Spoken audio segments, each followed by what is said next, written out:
So what we're going to do for this evening, we have two speakers, Professor Sam McConkey, who is a professor at the Royal College of Surgeons in Ireland and an infectious diseases specialist. And he's obviously been doing great work in terms of, I suppose, leading public discussion on the Covid-19 crisis at the moment.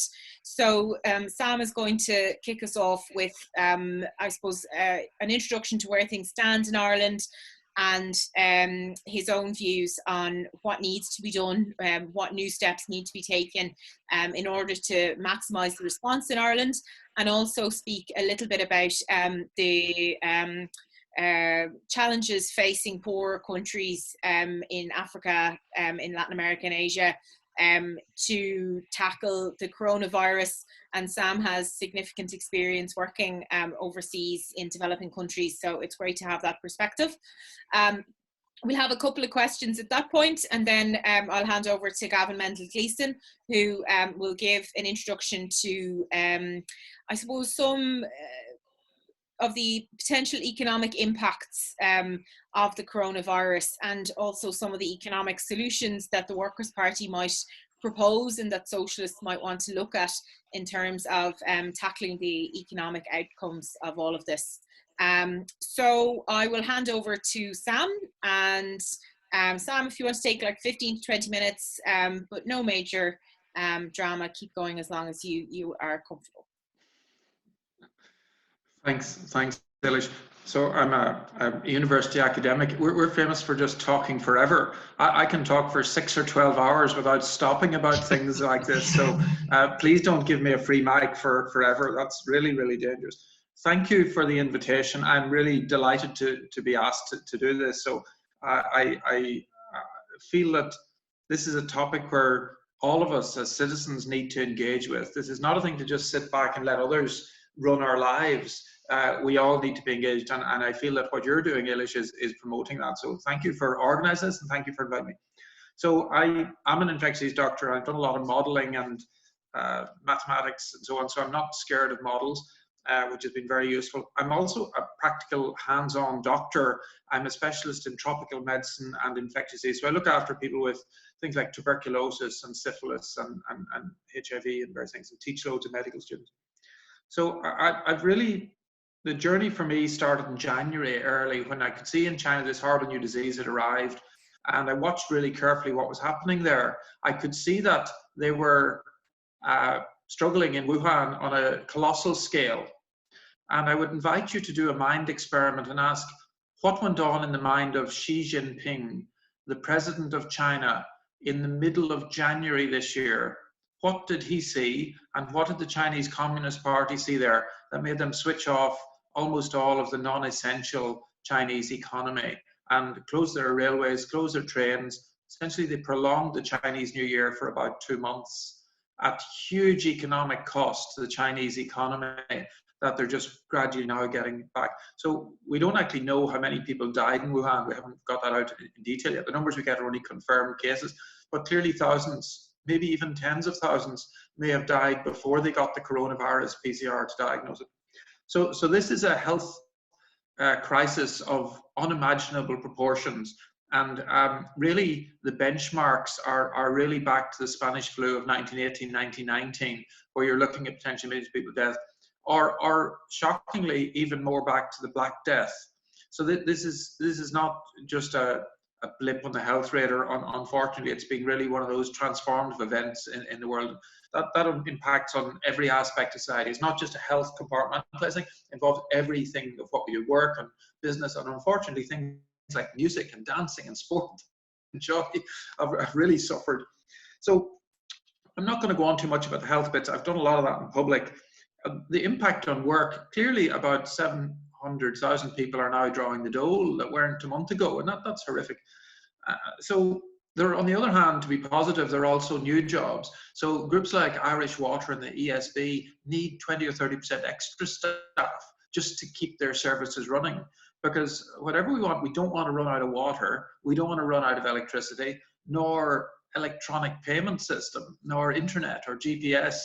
And unfortunately, we don't run out of doctors and nurses either. That's been a real pinch point in our hospital system because a lot of our are getting sick. So staff are needed, and there are loads of jobs out there. Now, some of the healthcare assistants aren't very well paid jobs, and that's an issue that people in your party might well want to very legitimately raise, that these jobs are really important. Folk that go to other people's houses and do home care, for example, and often they're employed by a commercial company. They're often earning 10 or 12 euros an hour. The commercial company may be getting double that, or 20 euros an hour from the government or the private individual to pay for that. So I think there are real questions about how we reward financially many of these relatively low paid healthcare workers who, as we all know, are actually really, really important at this time. So I think the banks have managed to work from home. I think a lot of the industry of human resources are working from home. Many of the big banks have good IT structures and they're working from home. So we've learned how to work from home now. I will confess, as I did to Ailsa already, I'm more of a sort of politically green than crimson red. So I'll put my political colours straight out there. And it turns out working from home is really good for the economy because people aren't burning up fuel driving to work and there's no traffic. I can cycle to Beaumont with no cars knocking me down. So I'm happy with that. Similarly, if you're in the airline industry, it has been devastated. The planes are not flying around the world for pleasure is just gone. You just can't do it. Even the business travel has tanked.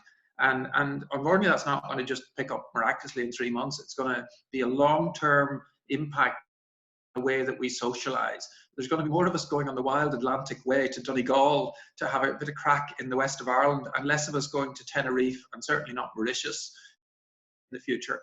Because if you do travel to other countries like Mauritius, you have to spend 2 weeks in quarantine, either when you arrive in Mauritius or when you come back. So it suddenly becomes less attractive.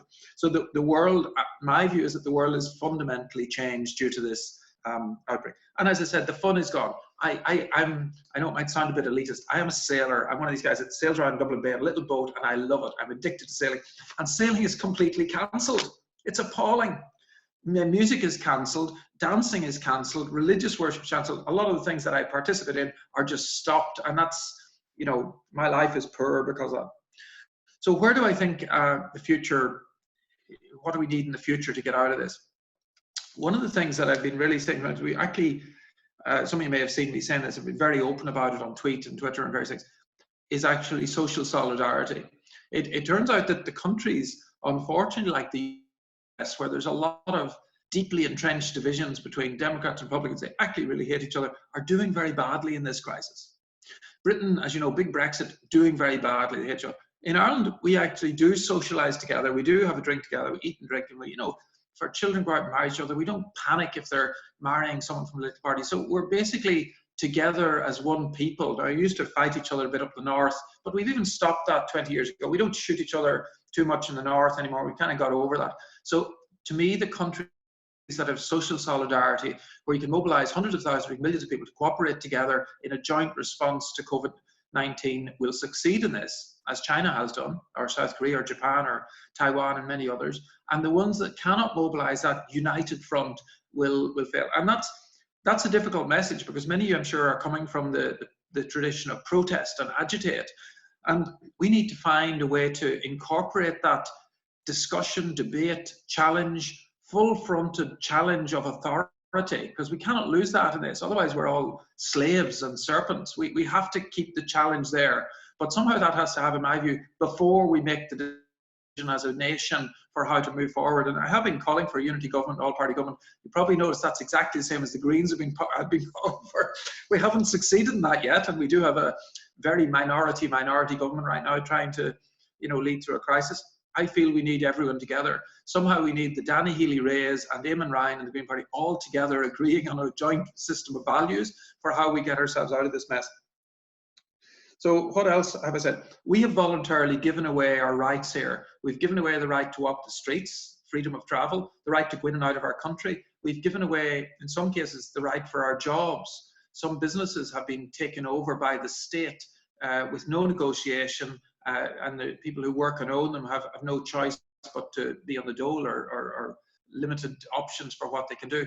And many other businesses have forcibly closed. So even though the pubs, the assets haven't been seized and the workers haven't been taken away, the business is not allowed to remain open. So we've had huge infringements on a right for self-assembly. The 16 of us can meet together on Zoom, but it would be illegal for us to sit together in my kitchen here and have a meeting. That's now illegal. It's unimaginable 3 months ago to think that the walk to right the streets, the right to walk the streets, the right for self-assembly of 16 people in a room, and the right to run a pub or a restaurant freely in our country would be gone today.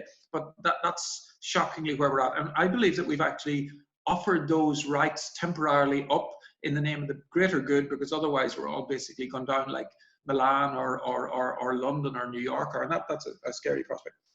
So moving on, globally, there will be, I believe, a whole reorganization of the global economic dominance in the world coming out of this.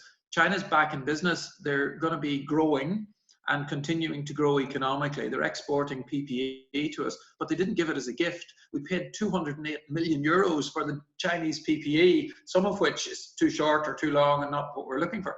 So they are in business. And similarly, many other countries like South Korea and Japan are going to be back in business. The reason those countries did better is simply because they had seen SARS-1 and they had seen MERS, and they had a plan in place ready to just kick in and scale up testing, and contact tracing was all ready on the shelf, prepared and ready to go. In Ireland, I think it's fair to say we didn't have a plan for SARS-2. We had a SARS for pandemic influenza, which is different, which is 13 years old. So we weren't ready for a pandemic right now. So we're a bit scrambling. Now, other countries will be in financial trouble. As you can see, Milan and London could take several years to get out of this. My view is that the world in 5 years' time will as follows.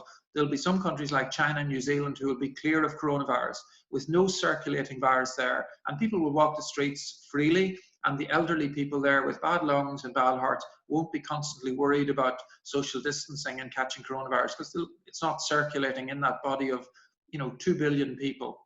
Then there'll be other countries, unfortunately, big populous countries like Nigeria and Ethiopia, where it's almost guaranteed that this virus will continue to circulate, and it won't be eliminated because the countries don't have the health infrastructure or the central governance control and power to enact the control measures to eliminate it.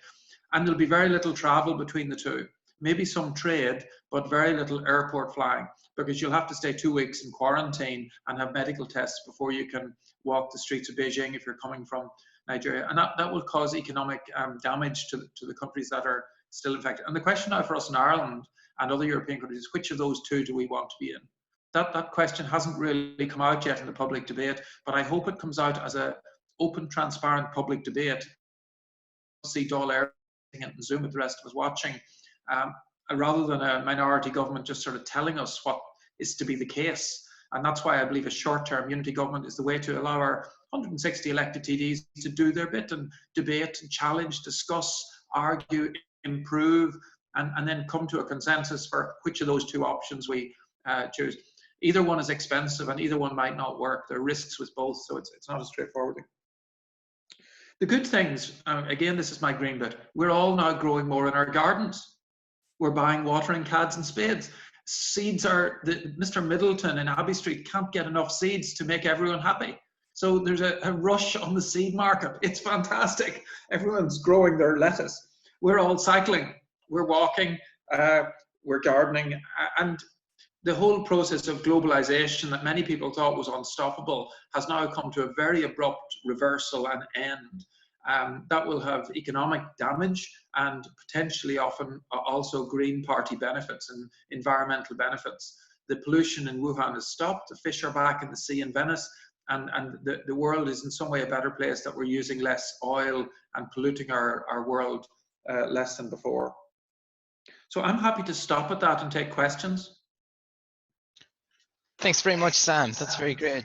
So I guess I have a couple of questions that I'm going to ask, and then I'll give it to the floor, if that's all right.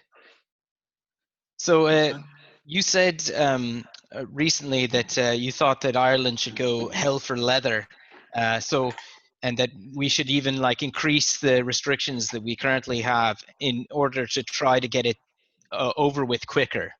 So what kinds of increases in restrictions were you thinking of? So the reason for that is because if I was asked which of the two worlds I'd rather be in, it's the coronavirus elimination one is my own view on how we should do that. And that involves more restrictions. So it might involve getting everyone in Ireland to wear masks when we're out in public. It might involve using our mobile phone GPS data, perhaps with an opt-in app, but perhaps also involuntary, to track where we are at physically and who to use that information to find out who we're close to for contact tracing purposes, and to set up notifications for contact tracing immediately when somebody screens positive for COVID-19. If you're my contact, Gavin, then you immediately get a notice on your phone saying, 10 days ago when you met Sam in the park in Fairview, you were within 2 meters with him based on your app, and Sam has now had COVID-19. That involves giving away my private information of healthcare, but it also protects you and also protects society.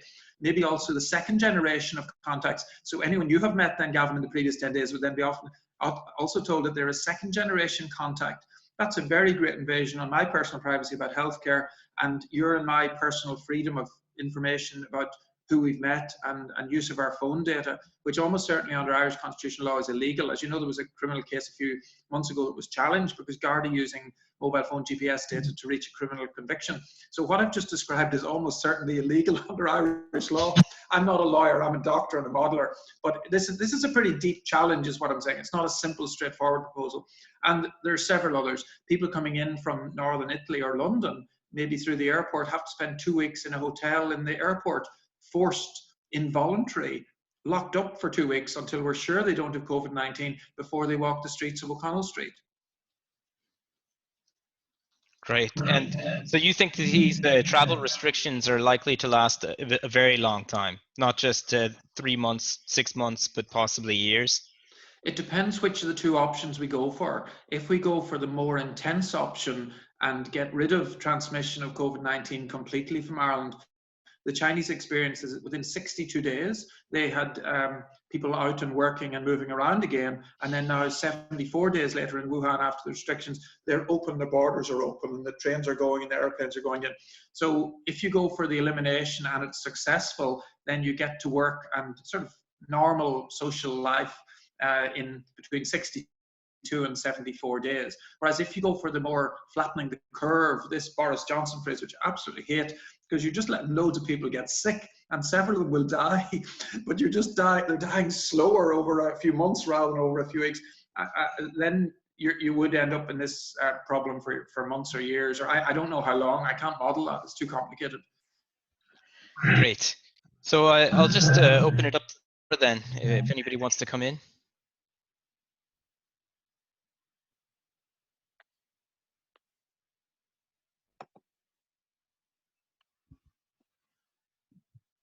Justin, would you like to come in? Yeah, I just wonder vaccination to be found. Yeah, I mean, that's a really great question, Justin. I hope so. I've spent about 15 years of my life working on developing vaccines for malaria and hepatitis B and various other things. So I know a lot about vaccination. Unfortunately, there isn't a vaccine against other human coronaviruses like MERS or SARS. So we're trying to do something that's maybe hasn't been done before and hasn't been done even with similar viruses. So it may be impossible. Second thing is typical production time from bench to a clinical product for a human vaccine is usually 7 to 10 years. For an animal product where you hepatitis. Sorry. Can you keep going there? Sorry about that. Sure. Sorry, I thought someone coming in.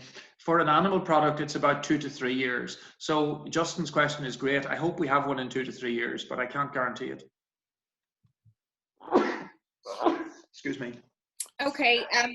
Anya, do you want to come in, or will I read your question out if you're having difficulties? But you should be able to come in there now if you'd like. Oh, can you hear me now? Yeah. Yeah. Right, okay. Yeah, I'm a secondary school teacher, and I was just wondering, do you think the schools are going to be back before the end of May, or are we looking at them still being out?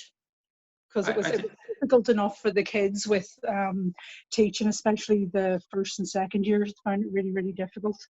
And it was a lot of upskilling really, really quick for the teachers, because we literally had a meeting on the Wednesday, and then the Thursday it was like, okay, get the stuff and get out of here. And then we had to figure out how to teach them, and it's really quick.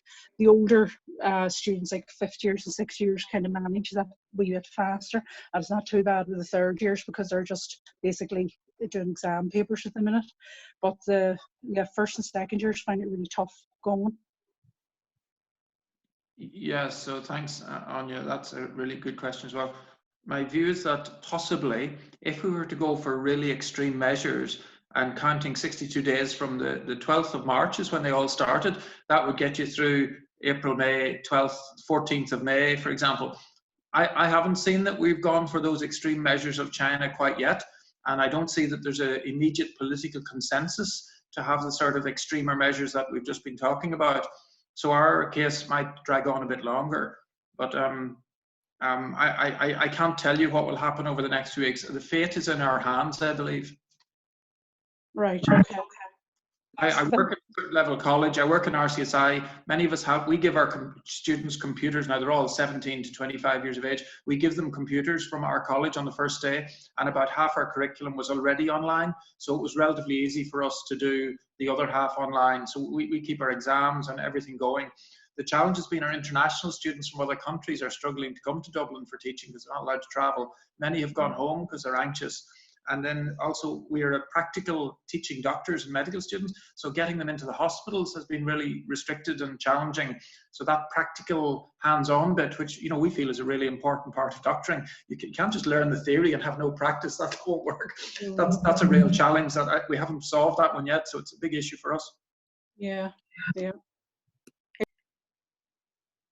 Sam, I might just come in just to ask a little bit about just your experience in, I suppose, African countries in particular. Like, is it just a case of like low income being the reason for the difficulty in responding, or are there, I suppose, structural difficulties in relation to the healthcare systems? Like, would some of the healthcare systems have been privatized extensively and things like that? What kind of an impact would that have?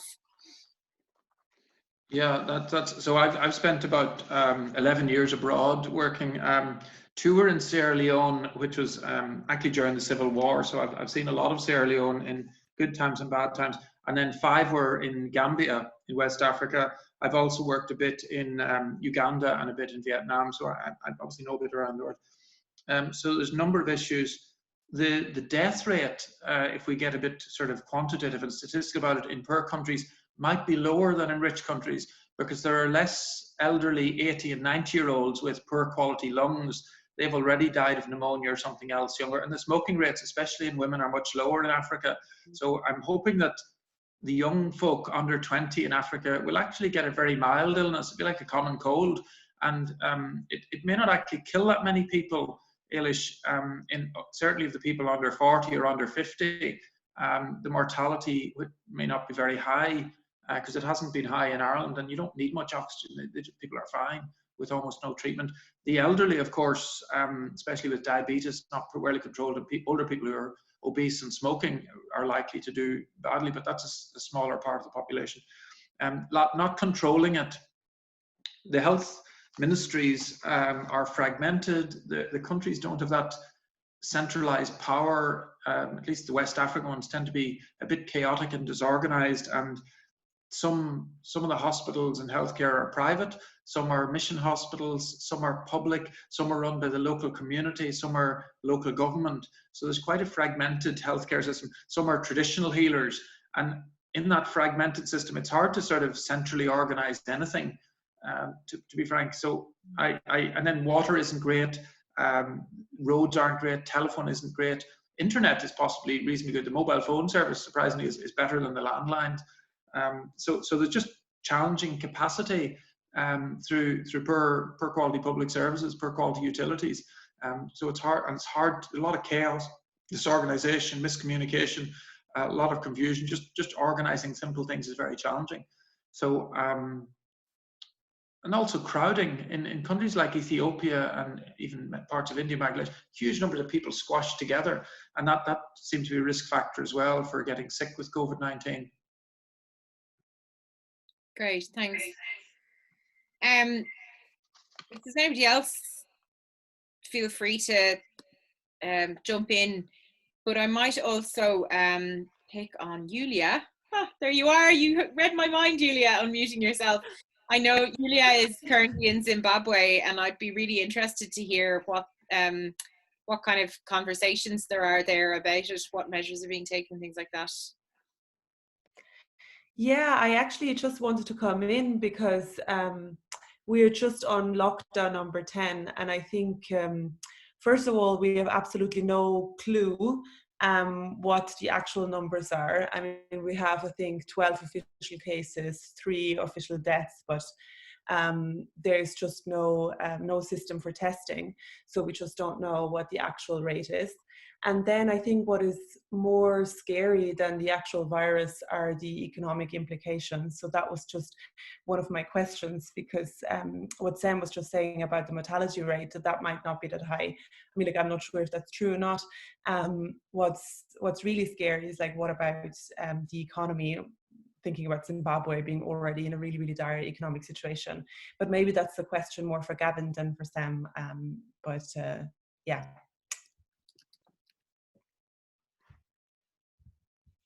You can go ahead, Sam. The challenge to the economy all over the world is a disruption of supply chains. So motor car manufacturing has just ceased because the little components come from other countries and the transport is down. So supply chains in almost every area are not working. We see that with testing for COVID-19. People can't get the chemicals and can't get the reagents. So unfortunately, that disruption of supply chains is going to affect Zimbabwe. And then markets, whatever Zimbabwe sells, sugar or whatever it is, those transport and markets for their goods that they're selling, which is of course where you get your wealth from. My view is that if you don't make or do something that other people want and are willing and able to pay for, then you essentially have no money and can't buy anything. So the ability to sell whatever Zimbabwe sells, sugar, is going to be interrupted because you can't transport it, and your markets and supply chains of the sugar market are also going to be disrupted. So I agree with Julia. I think this is a very big economic problem. Just one statistic on that I think is really striking is that there's emerging economies, so developing countries, non-OECD countries, have already seen the biggest outflow of capital from their countries since 2008, and it's already bigger than happened in the entirety of the banking crisis. So one of the big changes in the developing world economies since the banking crisis is that huge amounts of international investment capital went into low and middle income countries because of the fact that there was a crisis in the global north.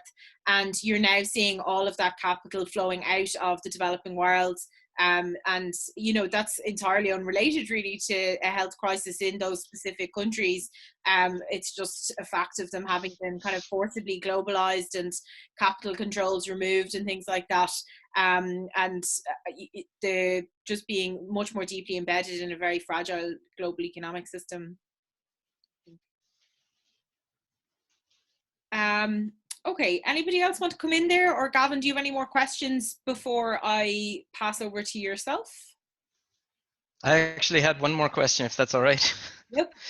No, it's just about exercise, and I know a lot of people feel very cooped up in their houses, and I think there may be negative health effects associated, I guess, with the reduction in people's usual routines for exercise. So did you want to say something about that? I mean, you're spot on, of course, getting out and cycling, and I cycle to work, obviously, and we can walk 2 kilometres, but that's a restricted amount. Some of us around Clontarf here, we walk 2 kilometres and then we do a circumference around in a circle, which turns out to be about 12.5 kilometres, and you can go around that 2 or 3 times and you're still technically legal. Now, it's slightly bending the rules, but if the Gardaí meet you, you're still technically within 2 kilometres of your house. So, you know, there are ways. I have a little dog that he likes to walk as well. So you could argue that from a biological point of view, if I was to go sailing, and I have a little dinghy, which I usually sail with 2 people, but if I was on my own, like a laser, then you could go out in Dublin Bay on my own and not be putting anyone at risk. Similarly, hurling. Now, I know some hurling is a bit like wrestling and you get very intimate, but officially hurling, you're supposed be separated from the other characters, and you should be maybe a meter or two away. So some sports like golf, hurling and sailing, potentially if you were separated, might be completely fine. But the problem is when you start to split hairs like that, then the message gets out and we all suddenly go out and lie on Dollymount Beach, crowded in together, and and then, we drink a bit, and then we get even closer together, and then we get even more intimate. And suddenly it's hard to control what humans do when they're half drunk and intimate out in the public area. So it's a difficult one. Very much. So I guess if there's not any other questions, I'll just go on. I have a very short slideshow just about some of the headline figures around economics and some points that I wanted to raise about it. So I'll go ahead and share my screen here. Can you all see that there? Yep. All right.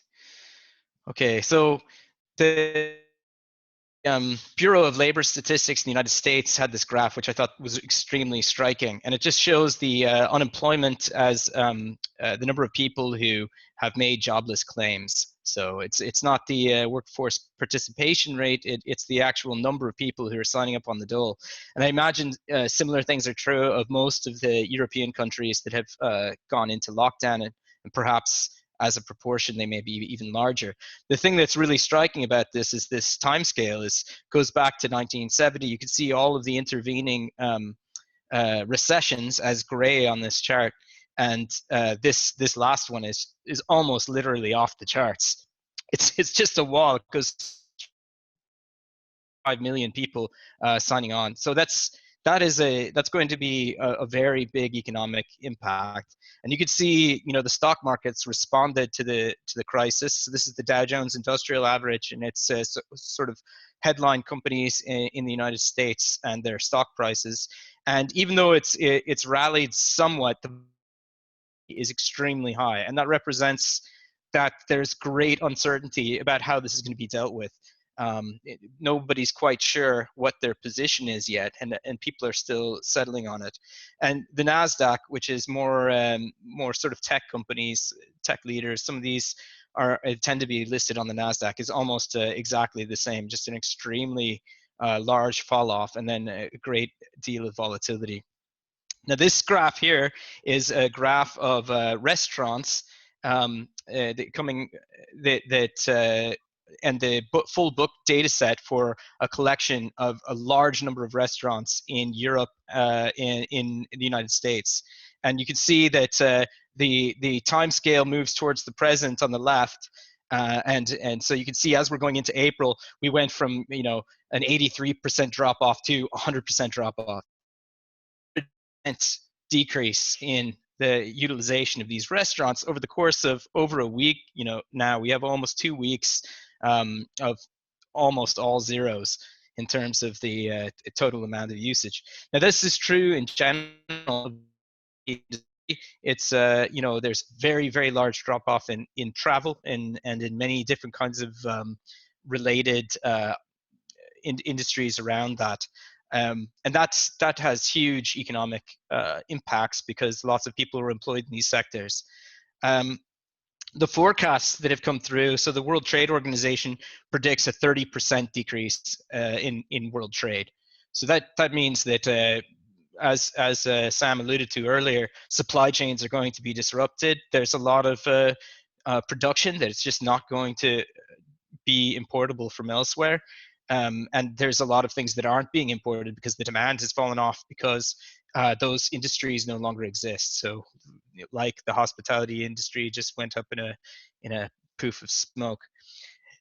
France suffered its worst quarterly contraction since World War II. So the scale of this is absolutely fantastic. We're talking about something really big. Goldman Sachs predicts 24% fall off in US GDP, and there was a 25% over 3 years for the fall in the Great Depression. So this is a world changing economic situation. So where does this pain pile up in the economy? Well, in particular, the debt loads increase as businesses remain idle. So if you're forced to remain idle, even if you are the type of company that does not have to pay its employees, you still are going to have lot of rent that you have to pay. And if you do have to pay your employees, which is most places are not able to just completely fire all of their employees, then you also have that. And so the overheads, most overhead is in rent and labor for most companies. And that means that you're going to have increasingly high debt loads. For restaurants, for instance, in the United States, they were able actually not to pay their employees to a great extent because the United States has very flexible labor laws. But they still are going to, like, there's a huge number of restaurant chains, massive chains, including like the owner of Wendy's and some other of the franchises that are now looking at claiming bankruptcy. So the United States has undertaken some measures to try to avoid economic collapse as a consequence of this, and they've done it through a number of different measures, including but some of them are helicopter money, where they just print a bunch of money and they dump it somewhere. And the question is always, where do you dump this? Increasing credit access. So for instance, Wells Fargo had its restrictions released on how much credit it could release. So they will be allowing a lot of businesses to take out much larger credit lines than they would normally. And then bailouts. So companies like the airlines, a lot of them are liable to be bailed out by states in the coming period. For the Eurozone, this is the process is going to be even more fragmented than in the United States due to the structure of the Eurozone and the way that it is constructed, because there isn't a central federal government responsible for financing things directly, and that makes those sorts of approaches difficult. But in any case, the approaches taken by the United States are not great either, because, for instance, in the case of helicopter money, it can exacerbate inequality. So even if you give this money to people, for instance, in order to pay their rents, then the landlords still are obtaining the money from this. And so actually, it's a state subsidy of the landlord rather than just the individual. The credit access increases the overall debt load in the economy, and that can tend to push the economy to be more unstable, because companies will have much larger credit lines taken out, and they will have they will have more obligations than assets. The bailouts of companies is always uneven, so it depends on regulatory capture. Sort of being too big to fail is one of those things that tends to get you the bailouts, and it tends to make for very inefficient companies that are in areas of the economy that perhaps shouldn't exist at all. So for instance, if travel is going to be locked down for years, it doesn't really make sense to have the same scale of resources going into the airline industry as existed in the past. So we should be thinking about reorientating rather than trying to pretend as though the economy is the same one that existed before Corona. So, and that leads to sort of questions of like, how should we deal with it? Well, I think attacking rent extraction is absolutely key, and this is really an opportunity right now. It's never been a better time to carry out Keynes' dream. So in Keynes' own words, let me just quote, "The euthanasia of the rentier, and consequently the euthanasia of the cumulative oppressive power of the capitalist to exploit the scarcity value of capital." So in order to do these two things, basically, you take away the ability to obtain monies from having assets. So merely having an asset shouldn't obtain you any kind of income. There should be no income from assets. And that's sort of it really makes sense right now when you're going to have a huge pileup of people unable to pay their rent, but also businesses unable to pay their rent. The entire economy is going to be sort of stretched on that point. So a moratorium on rent and a state-led plan for removing rent extraction entirely from the economy, I think, is really something that should be undertaken, and to push as far in that direction as is possible given the constraints that we have. The other is there are I think that some people have mentioned a universal basic income, and I think, you know, this really, again, the helicopter money approach tends to just exacerbate inequalities. We'd be in much better place to have a universal basic services, so that we should put in place public services for food, housing, transport, and access to remunerative labor. There's all kinds of labor that's needed right now that's different than the kind of labor that we needed in the past. And it's now is a good time for the state to step in and try to produce that avenue for people to get back into the productive economy in a way that suits the new world in a post-corona. And I think we should endeavor to, like a lot of countries have now requisitioned private hospitals, and we should really think about trying to move health into the public hands forever, not just for corona. And this is, you know, it's not just it's obvious from corona that public health is a public good, and you can't just hoard it. It can't be hoarded, because, you know, if the poor are getting sick and dying of corona, then the rich will be too. They can't hide from the plague, you know. So it becomes obvious when the plague hits that this is the case. But it is generally the case as well. In general flus and things like that, you can improve the health of a society by having everyone have proper access to public health. We should also think about using the state to expand key corona and post-corona industries. So, for instance, the medical devices sector and remote collaboration and other types of areas of the economy that are now growing as opposed to shrinking because of the fact that we have to retool for this epidemic. We should also think about retooling the state to deal with changes in the supply chain as things go into the future. And one of those that we should be looking at is trying to change the way that the agricultural sector in Ireland works, so that it's not just an export-led, meat-focused agricultural sector, but one that's actually designed better to feed the population in Ireland and to make that to give us food sovereignty in the event of catastrophe or problems, then we can feed the population more readily. And in addition to that, we should think about having some state commission for supply chain security, for monitoring the supply chain, for looking at how the supply chain moves things back and forth to ensure that the economy remains stable in the event of disruptions.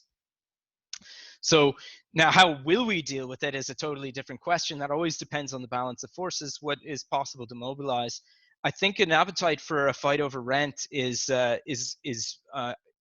possibly there. I've seen a lot of people talking about it, but it's not. The thing is that it doesn't just affect a small like.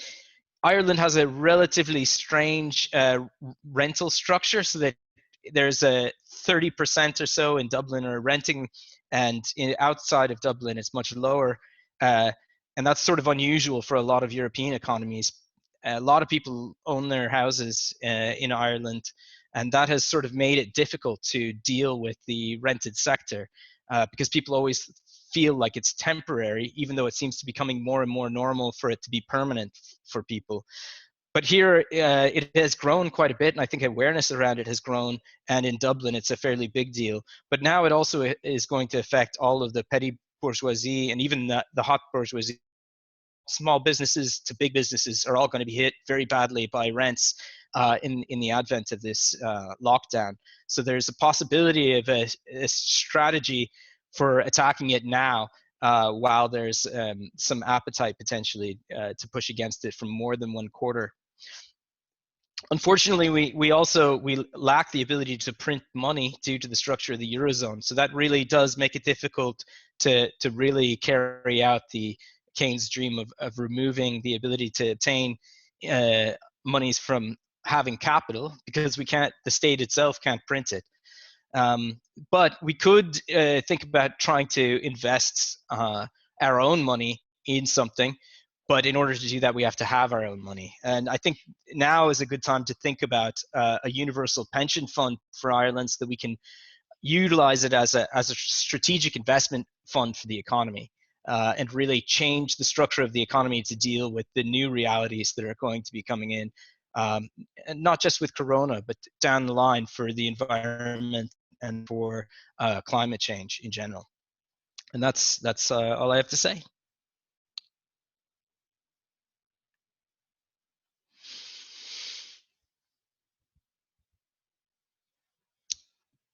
Thanks a million, Gavin. That was really comprehensive, a lot to take in. Can I ask, so like say the industries that are most urgently needed at this point. So for example, you know, people have talked about, you know, like say ventilators and masks and that, like what's the scale of like upfront investment, what's the task at hand, how long before those things get off the ground? Like, is it kind of a nice soundbite but probably going to take too long, or what kind of investment will be required? And then also I was just interested, a lot of people have been talking about, you know, contact tracing almost as an industry, and I was wondering whether, like with your kind of computers background, like, is that something that, you know, there's a need to actually invest in as an industry in terms of developing the kind of technology we need, or is it more just a manpower kind of a thing? I think those are very good questions. Now, in terms of the timescale to do industrial development on medical devices or PPE or any of that, that's a question I'm not really competent to answer. It would require more knowledge than I have about those particular industries. In terms of the contact tracing, I think, you know, Sam was talking earlier about potentially having, you know, doing contact tracing through phones, as I guess in South Korea they have a very extensive program there and it's been very effective. And if we were to do something along those lines, I think it should be a public entity that undertakes it, because having a private entity that then would have the information, I think it would be open to a lot of abuse potentially. And so if you did want to go down that road, I think it would be a really good idea for the state to have an industry in doing it, you know, potentially license it to other countries if they wanted to use the technology, etc.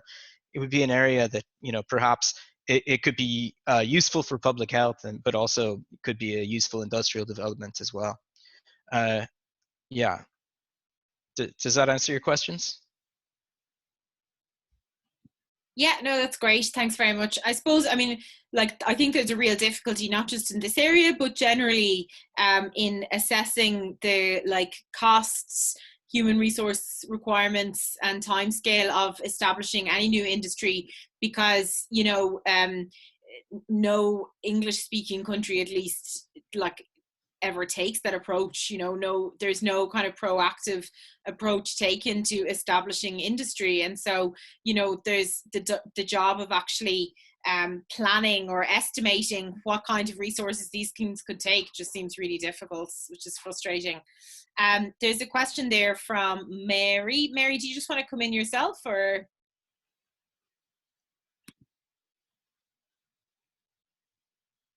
I can read it out if you'd like. Okay. Yeah. Hi. Hello, can you hear me? Yeah. Yes. Yeah. It's just so much has come up during this crisis, both in Ireland and in Spain in particular, and other countries, about older people, and there's a throw up whole issues about how older people are cared for. You know, I mean, it's very much a business, and so many older people have died, which I know is part of the whole business due to coronavirus. But does it throw up issues about how older people are looked after, and maybe how this should be structured in the future? Yeah, I think maybe if you wanted to come in on that, Sam, you might be a better place to answer. I think currently you're muted there, Sam. Is that me now? You can hear me now? Yes. Thanks, Mary. Yes, I largely agree with you. This crisis is forcing us all, perhaps a bit unwillingly and shockingly for some people, to rethink how we've organized our society in the past. And it's showing chinks and faults and problems with that. And I mean, it's not, it's not all bad. And my mother lives on her own in a small bungalow in the middle of a large field. She was already socially isolated in the middle of Monaghan before this coronavirus crisis. And it turns out being half a mile from the nearest house is a good thing in the day. And she's found some people to deliver her vegetables. But had she more care needs, had she not able to get out of bed, not able to shower, not able to cook, she would really be struggling. And I mentioned earlier how many of the carers doing home care work are very, very badly paid, and their work isn't always, they're very, very human and very nice to their clients, but the structure of their work, as you alluded to, is largely through for-profit entities that often take a lot of the wealth out of the payments, often up to half the cost of providing childcare or care for elderly people goes to the companies organising it, even though once it's up and running for a number of years, there's not really that much organisation to it. Now they'll do guard vetting, and they have to have some level of supervision and sort out problems if somebody's sick, and that's true, of course, but I'm not convinced myself, as I think you're not, that the way we've been doing it in the past is the best way. And I think this is a chance to revise that. So I largely agree with you. So there's another question here that I'll read out. I'd be interested to hear any thoughts ye have on the dangers of surveillance, police state powers being brought in on the back of this, and how to ensure a balance between public safety and citizen privacy. I think that's a very good question. Now, in the United States, I know that there was some talk about putting forward emergency powers of detainment.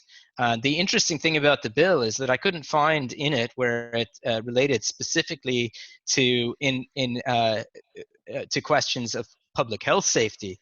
So it looked like a very big expansion of powers without any sort of proviso around civil rights or what would be required in order to expand it. So it is a big problem. I mean, there's a balance that has to be struck between our rights not to die of the plague and our rights to some freedom of assembly and freedom of communication and other kinds of freedoms that we enjoy as individuals.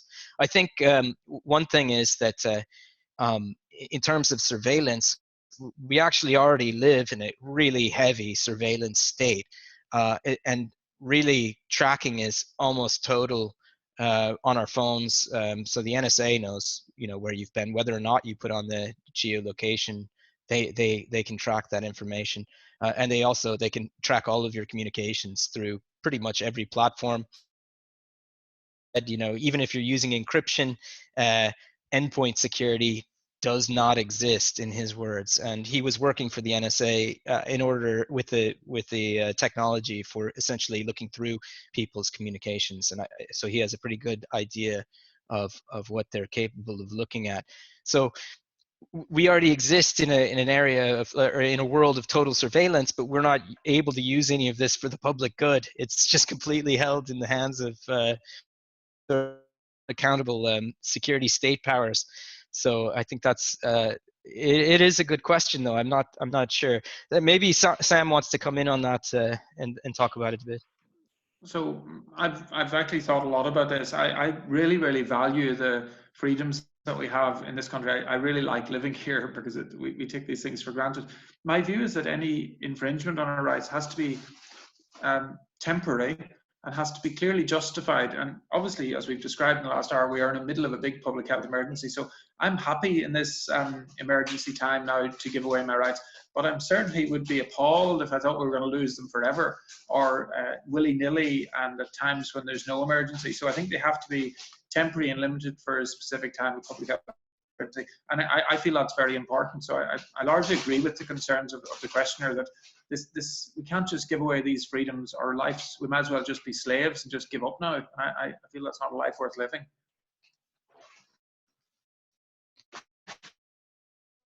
Another question to read out here. How will remote working, if it continues post-crisis, affect both the office situation in cities and all the little services, cafes, etc., that are built up around the large office centers?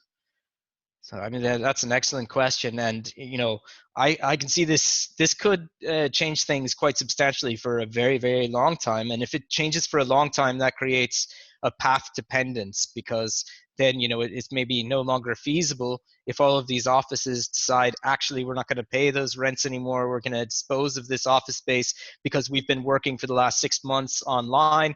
Why should we even go back to it? And then those cafes, etc., no longer exist. So it's going to have profound impacts in my opinion. Yeah, if I can come in there, Gavin, maybe on the other hand, that the little cafes and the nice places to hang out around the areas where we live, within a few hundred yards or a mile of where we live in nice locations, will actually flourish and develop and grow, and we'll be able to, you know, go out for lunch with our friends, with our neighbours, and just put our feet up on the couches and enjoy nice food local to where we live. So I think we should hopefully look forward to good eating out, even if it's in a different location. That sounds lovely. And there's another question there from Yulia, specifically for Sam, asking Sam that you had talked about either the stricter mechanisms for controlling the virus or else the flattening the curve option, preferring stricter measures, but to ask, do you think that that's also the right advice for countries in the global south, particularly ones where many people work in the informal sector, or I presume also there's significant overcrowding? What's your take on that? Is it feasible for countries in the global south to implement those extremely strict, I suppose you're particularly thinking very low income countries, extremely strict measures? Yeah, I'll confess, maybe slightly guiltily, that I haven't spent a lot of time thinking through the details of that. I'm a strong believer in thinking hard about things. So the answer, I don't have a considered answer. I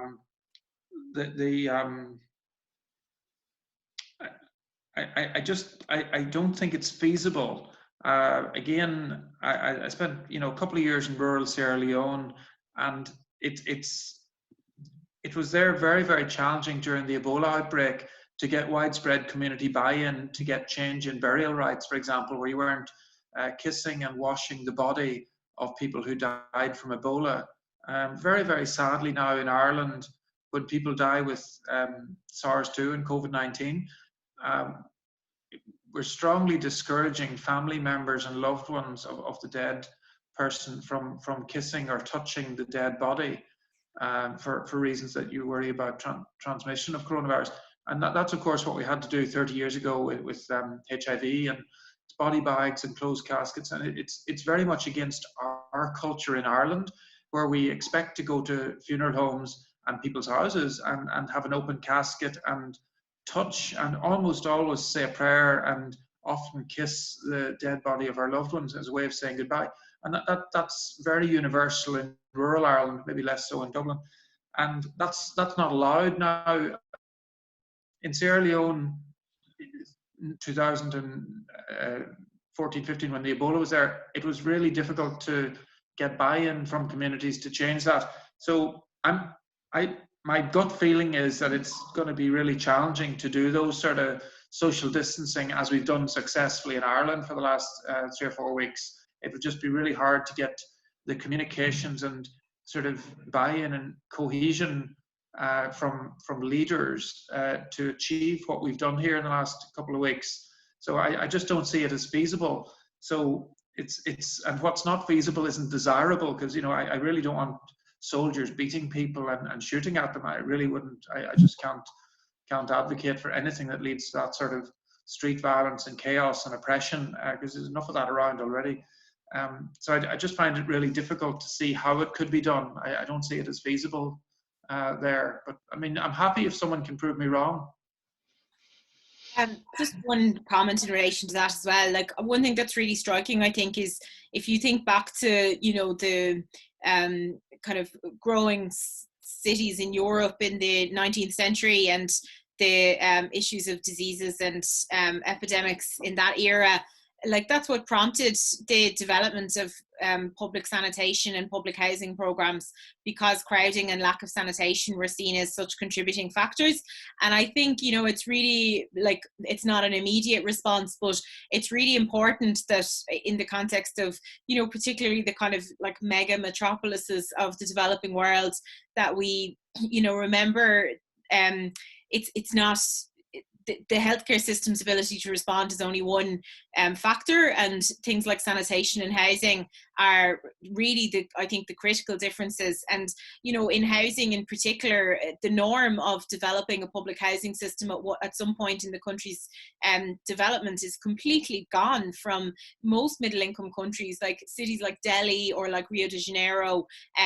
The idea of providing wide scale public housing is basically written out of the equation by the likes of the World Bank and the IMF. And I think for you know, for people focused on those countries, keeping an eye on things like public sanitation and housing is a really important part of the equation. Okay, I'll just go on and read another question there. So Gavin has said, if China recovers from this crisis more rapidly than Western economies, will this lead to more public support for state involvement in the economy? Is this necessarily a good thing for socialists? Is China the model we want to see set up as the shining example? Deliberately provocative there, Gavin. I'll hand that over to Gavin Mendel-Gleason, I think, to begin, if that's all right. Yeah, that's fine. So, I mean, what this crisis shows is that a state that can involve itself in the economy is in a much better situation than one that can't, and one that can direct production of appropriate goods and deal with the supply chain. So I mean, there's all kinds of public health measures that were taken by China, but there's also economic measures that can be taken. So China has a sort of a mixed system. It has a market economy. However, it goes pretty far in Keynes's direction of euthanasia of the rentier. The state is really responsible for a lot of the investment, and they own a larger chunk of the economy than most economies in the world. So the state is a holder of over 25% of all of the productive elements of the economy, which is quite large, especially compared to the advanced social democracies have much lower. Even I think Sweden was somewhere around 10%. So it's almost 2.5 times larger than the most developed social democracies in terms of state involvement. I think in terms of whether this is a good thing, I mean, China is coming from a very different trajectory than the advanced social democracies of Europe. It was a developmental industrialization economy coming from an incredibly backward peasant development, and it increased the lifespan and quality of life, caloric intake of over 1 billion people in a very short time frame. And so in that sense, I think China's trajectory has been a good for the people of China, certainly. I don't think that that same kind of trajectory will play out, but I do think that you're right that this coming future will see people thinking about how the state should be involved in the economy a lot more than they have in the past. And I do think that that's a good thing for socialists. Like, there's been a long time where we've been pushed back into a narrative that the state has no role in the economy, that the state should essentially allow the economy to function by itself. And in crises like these, in fact, in all crises in history, it has come to the conclusion, the population have come to the conclusion that it's actually not possible for capitalism to sort itself out in the face of a crisis. So when we saw the rise of social democracy as a major element in Europe was really after World War II. And prior to that, the state had very little involvement in the economies, and it led to a crisis situation. But then during the war, there was wide-scale planning of almost all of the major economies, including the United States, to a lesser extent than the UK or some other, or Germany or other economies. But they had an almost complete direction, in, for instance, the UK by the state. And that it's also been the origin of the NHS in the UK. So I think these crises open up opportunities for for the public to ask for public goods and to take back public goods, and to push that narrative that in fact the public should be in control of the resources, and it does open that up as a possibility. So I think that's a good outcome of an otherwise quite lamentable situation.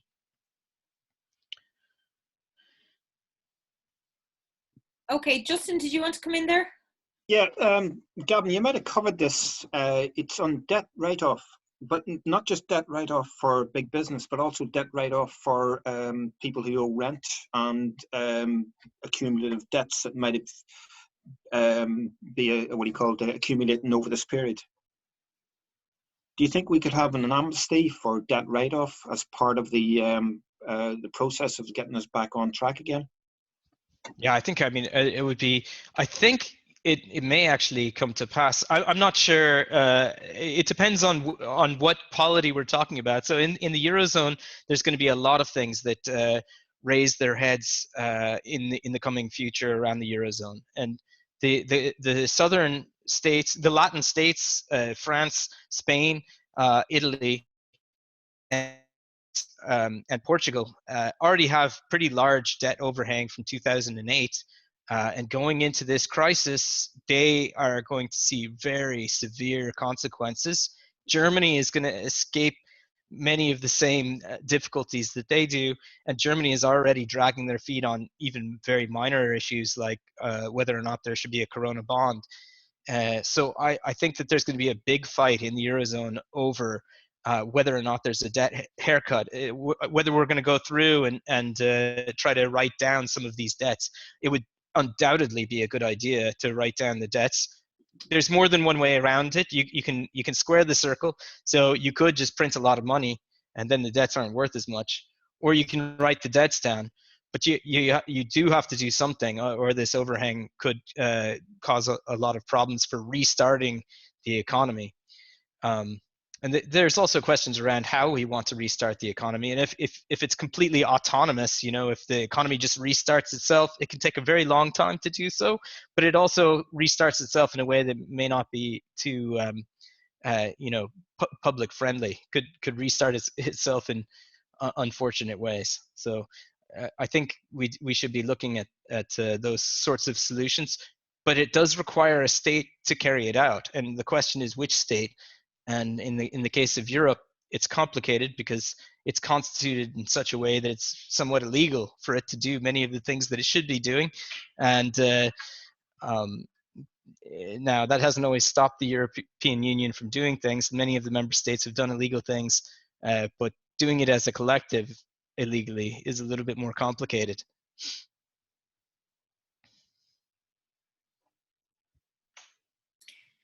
In terms of antisocial economic behavior, like I think you can already start to see all that crop up. Like there's this app, Buy Me, which in Ireland at least advertises itself as a delivery service for Lidl and Aldi, and effectively it's kind of a bogus self-employment app where people sign up as shoppers and kind of underbid each other to win customers. And they're employed on terms and conditions dictated by this app, but of course have to declare themselves self-employed.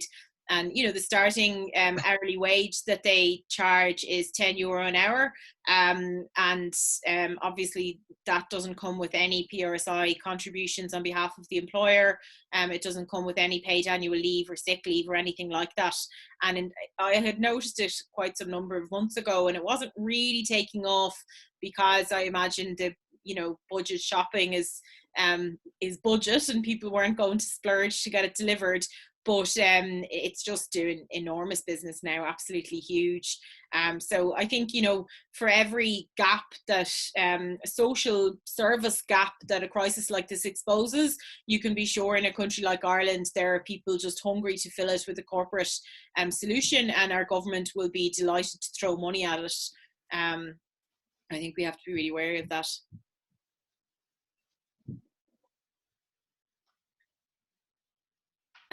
Okay, I have one final question, and then I'll just ask if there's anybody who wants to come in there, maybe just stick it into the chat box right now, and otherwise I'll hand over to Sam and Gavin to say a few final comments.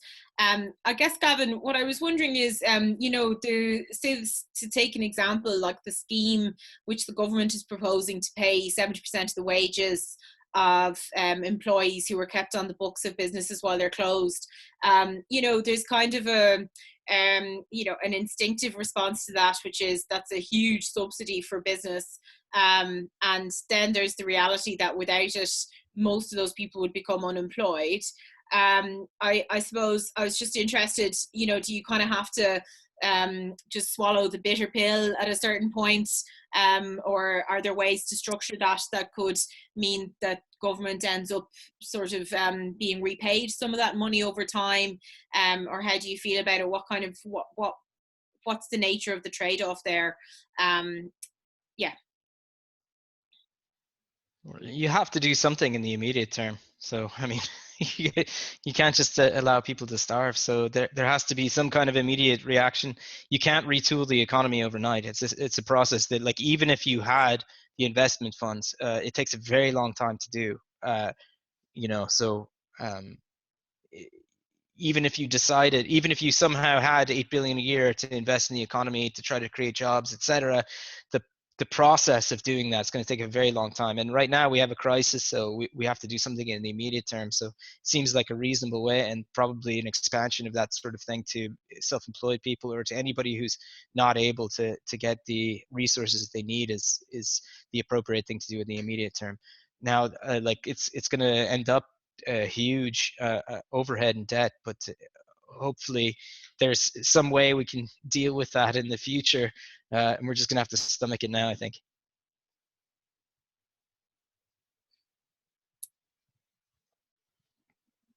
Okay, right, well, I might hand over to Sam to say a few final words, and then I'll let Gavin close up there if you want. Okay, I will say thank you again for the invitation to speak to you all.